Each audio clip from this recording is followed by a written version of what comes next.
membahas sedikit lagi. Di mana di sini saya akan membahas yang pertama, yaitu energi dan materi. Di mana hukum kekalahan massa menurut Antonio Lavoisier pada tahun 1743 sampai 1794, di mana seorang ahli kimia Prancis telah menyelidiki hubungan massa zat sebelum dan sesudah bereaksi, di mana Lavoisier menimbang zat sebelum dan bereaksi dan kemudian menimbang hasil reaksinya. Ternyata massa zat sebelum dan sesudah bereaksi adalah sama. Dan di sini Lavoisier mengatakan massa zat sebelum dan sesudah reaksi adalah sama. Itu menurut hukum kekekalan massa dari ahli kimia hukum Lavoisier. Di sini saya akan membahas ciri-ciri perubahan fisis, yang mana di sini yaitu tadi yang kita bahas, yaitu perubahan antara zat dan campuran, berarti perubahan fisika. Di mana pertama yaitu tentang ciri-ciri perubahan fisis, yaitu perubahan bersifat sementara, tidak menghasilkan zat baru atau partikel penyusun yang sama. Kemudian yang berubah hanya wujud dan ukuran zat, atau gas menjadi air dan sebaliknya, air menjadi padat dan sebaliknya. Sekarang ciri-ciri perubahan kimia, di mana di sini yang pertama yaitu perubahan bersifat permanen atau tidak dapat diubah lagi menjadi zat kimia. Kemudian terjadi perubahan susunan zat dan biasanya disertai dengan suatu perubahan yang dapat diamati, yaitu adanya gelembung gas, terbentuknya endapan, terjadi perubahan warna, dan terjadi perubahan suhu, sehingga menghasilkan zat baru. Kemudian materi dan penggolongannya. Yang pertama, zat murni memiliki sifat intensif sama, tidak dapat dipisahkan dengan zat berbeda, kecuali dengan cara kimia. Kemudian unsur tidak dapat diuraikan lagi menjadi zat lebih sederhana dengan cara kimia biasa. Dan senyawa merupakan beberapa unsur yang tergabung secara kimia dengan perbandingan berat tertentu, dan senyawa dapat dipisahkan oleh proses kimia biasa menjadi dua atau zat berlainan. Dan unsur, kita yang membahas unsur. Unsur adalah zat yang paling sederhana yang tidak dapat diuraikan menjadi zat yang lebih sederhana lagi, atau suatu unsur bila dituliskan dalam bentuk lambang unsur. Berdasarkan aturan J.J. Berzelius, penulisan lambang unsur mempunyai aturan sebagai berikut. Yang pertama, lambang unsur yang terdiri dari satu huruf memakai huruf besar, contohnya K, kalium, H, hidrogen. Yang kedua, lambang unsur yang terdiri dari dua huruf memakai huruf besar pada huruf pertama dan huruf kecil pada huruf kedua. Contohnya seperti P, ferrum, natrium, Na, N-nya besar, A-nya kecil, natrium. Kemudian senyawa. Senyawa adalah zat yang terbentuk dari unsur melalui reaksi kimia, di mana sifat senyawa sangat berbeda dengan sifat unsur-unsur penyusunnya. Contohnya itu seperti asam asetat yang memiliki rumus CH3COOH dengan kegunaan sebagai cuka makanan, dan juga amoniak, yaitu rumus kimianya NH3 atau digunakan sebagai pupuk. Energi adalah kemampuan untuk melakukan usaha. Suatu objek memiliki energi jika dapat menyebabkan perubahan sesuatu, dan energi berubah dari suatu bentuk ke bentuk yang berbeda. Adapun bentuk-bentuk energi yaitu yang pertama energi mekanik atau energi kinetik dan energi potensial. Kemudian energi panas, energi listrik, energi magnetik, energi kimia, energi bunyi atau getaran, energi nuklir, energi matahari, dan lain-lain. Dan hukum kekala energi tidak dapat diciptakan dan tidak dapat dimusnahkan.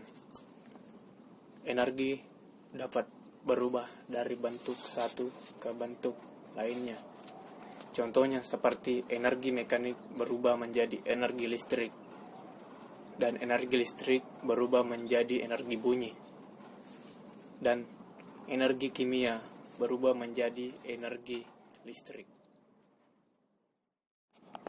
Ya, kita mau lanjut ke materi perkembangan penyusunan unsur, di mana Fred Dubiner adalah orang pertama yang menemukan adanya hubungan antara sifat unsur dan massa atom relatif, di mana pada tahun 1817 dia memasukkan unsur tersebut ke dalam 3 kelompok unsur yang memiliki sifat yang sama.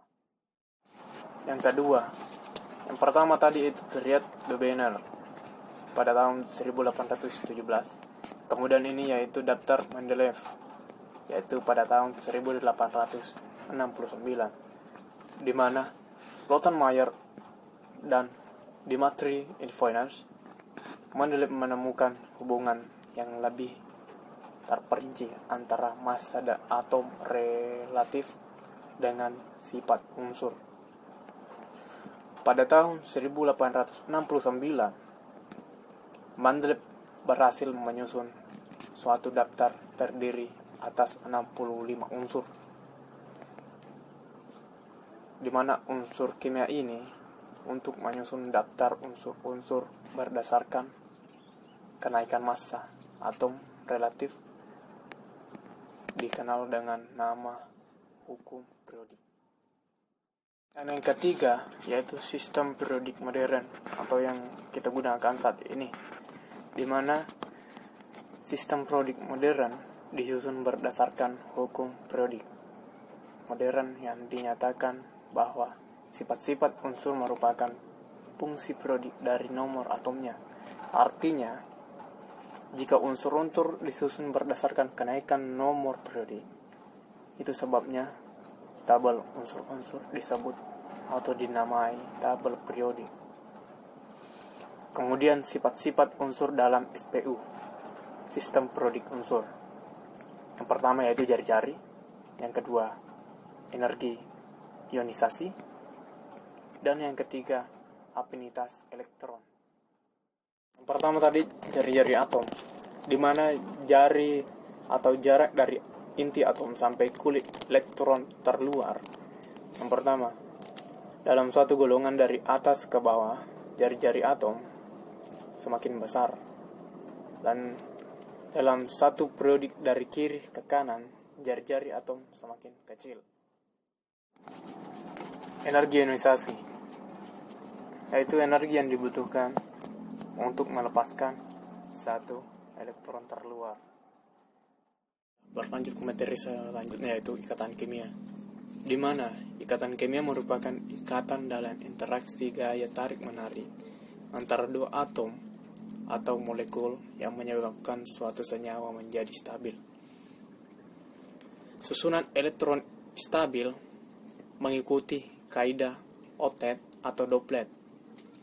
Ikatan ion adalah ikatan yang terbentuk akibat gaya tarik-menarik antara ion positif atau kation dengan ion negatif atau anion.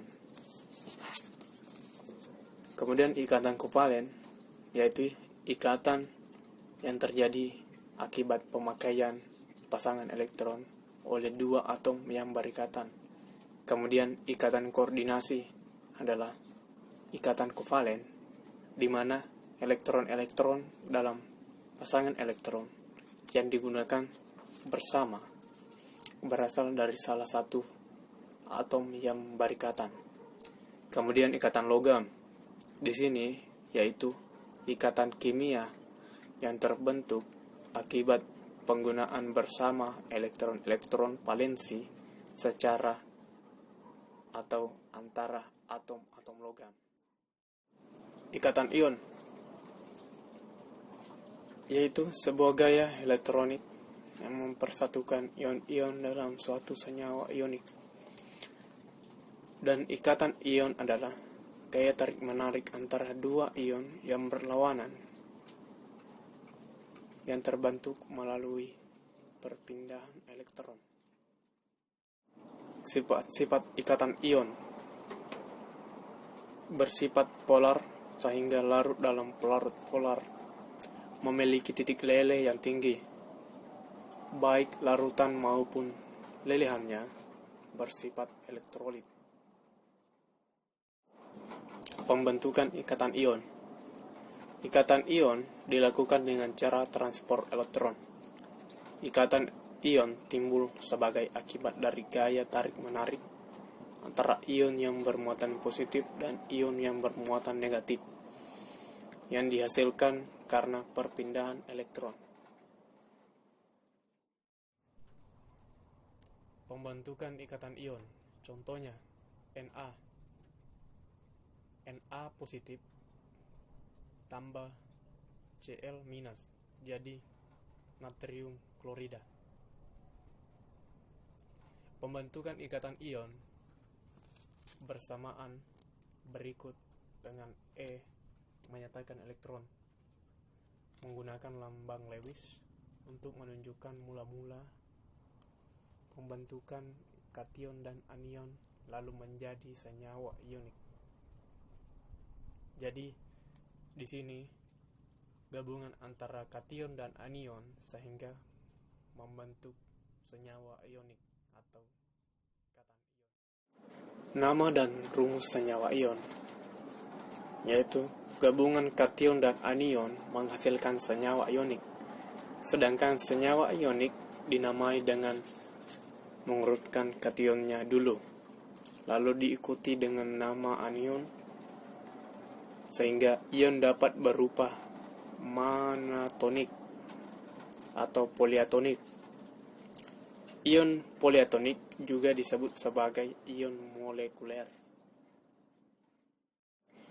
Ikatan hidrogen adalah ikatan antar molekul yang memiliki atom H yang berikatan pada atom yang memiliki keelektronegativitas yang tinggi dan digambarkan sebagai suatu bentuk interaksi elektrostatik antara atom hidrogen yang terikat pada atom elektronegatif dengan atom elektronegatif lainnya.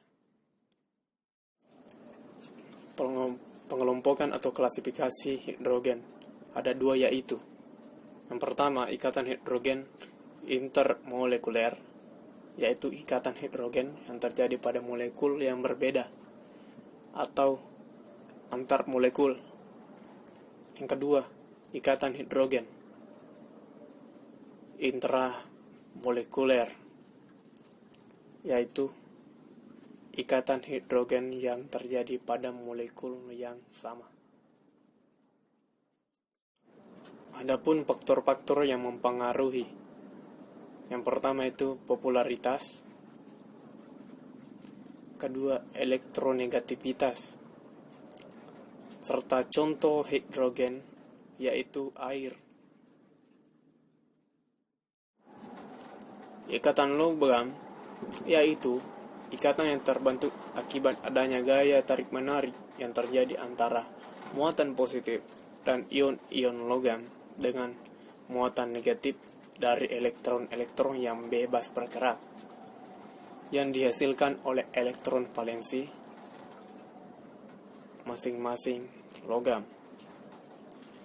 Adapun sifat-sifat logam yaitu titik didih yang lebih tinggi, daya hantar panas tinggi, daya hantar listrik tinggi, dan terlihat mengkilap.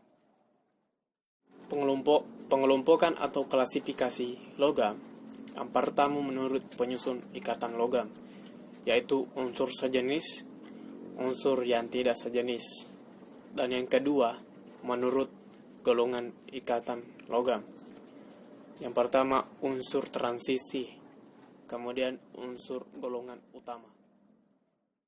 Adapun faktor-faktor ikatan logam, yang pertama, titik lele dan titik didih tinggi, atau pembakaran maupun peleburan. Jari-jari atomnya, bilangan koordinasinya, jumlah elektron valensinya. Dan contoh logam yaitu magnesium dan natrium.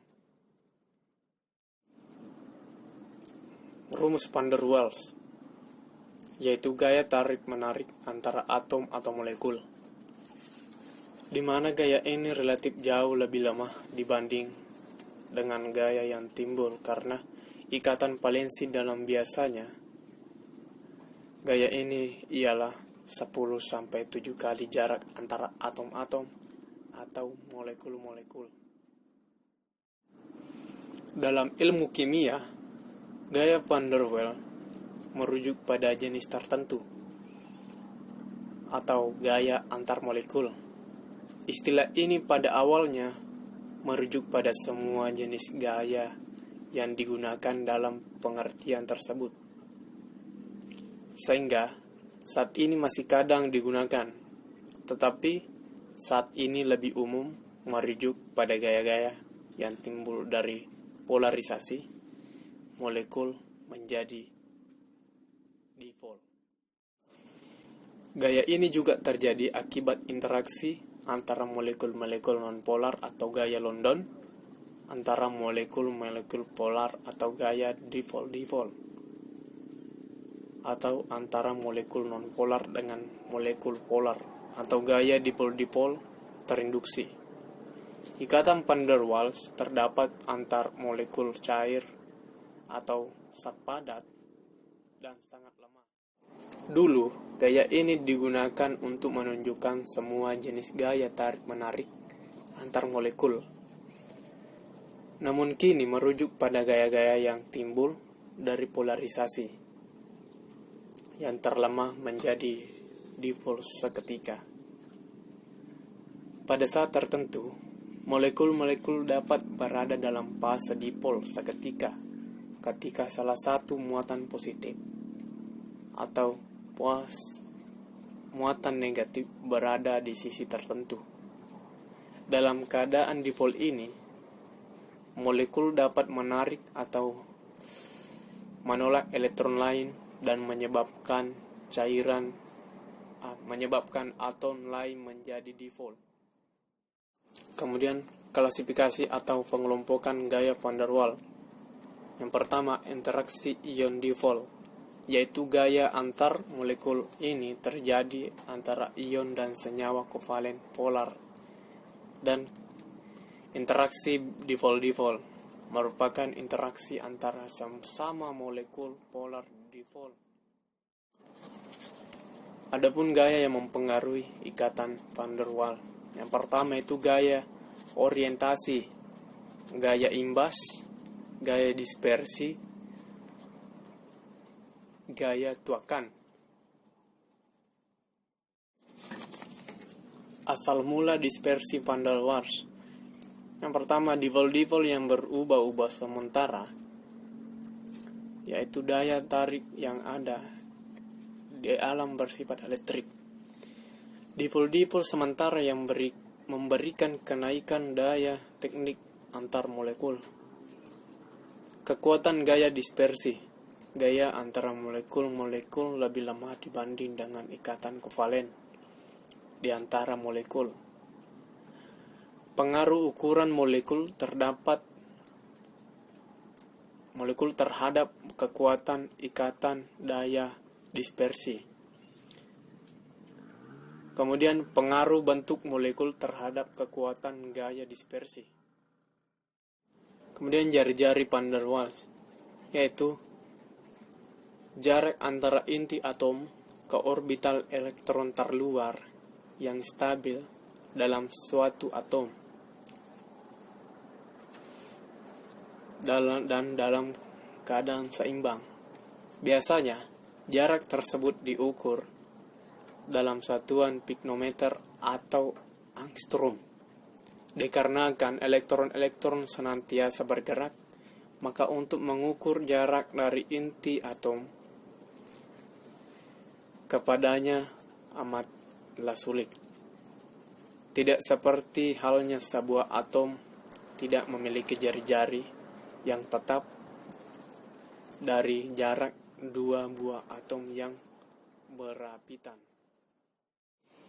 Mungkin itu sedikit materi yang bisa saya sampaikan di dalam pembahasan kali ini. Lebih dan kurangnya mohon dimaafkan. Wassalamualaikum warahmatullahi wabarakatuh.